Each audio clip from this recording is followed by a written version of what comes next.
યાત્રાધામ અંબાજીમાં શ્રદ્ધાળુઓ માટે જય અંબે તિથિ ભોજન યોજનાની ભવ્ય શરૂઆત કરવામાં આવી છે। આ યોજનાનો પ્રારંભ બનાસકાંઠાના કલેક્ટર મિહિર પટેલ અને અંબાજી મંદિર દેવસ્થાન ટ્રસ્ટના ચેરમેન તથા ટ્રસ્ટીઓ દ્વારા કરવામાં આવ્યો છે। આ સેવા માટે અનંત અંબાણીએ ₹27 કરોડનું દાન આપ્યું છે, જ્યારે આ યોજનાના પ્રથમ જ દિવસે ₹30 કરોડથી વધુનું દાન એકત્રિત થયું છે। આ યોજના અંતર્ગત અંબાજીમાં આવનાર તમામ શ્રદ્ધાળુઓને નિઃશુલ્ક અને ભરપેટ ભોજન ઉપલબ્ધ કરવામાં આવશે। જય અંબે તિથિ ભોજન યોજના ની આજથી શરૂઆત કરવામાં આવી છે, જેમાં પ્રતિદિન ભોજન પૂરું પાડવા માટે ₹1,51,000 ભોજન સેવા નક્કી કરવામાં આવી છે।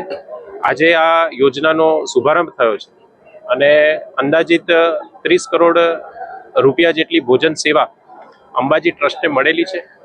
ખાસ કરીને તમામ જે દાતાઓ છે તેમનું આજે અંબાજી ટ્રસ્ટ દ્વારા સન્માન પણ કરવામાં આવ્યું છે અને રિલાયન્સ ફાઉન્ડેશન વતી શ્રી અનંતભાઈ અંબાણીનો અંબાજી ટ્રસ્ટ વતી હું વિશેષ આભાર માનું છું કે જેમને 5 વર્ષની સેવા પેટે ₹27 કરોડ 50 લાખ જેટલા ભેટની રકમ આ યોજના અંતર્ગત અંબાજી ટ્રસ્ટને આપેલી છે।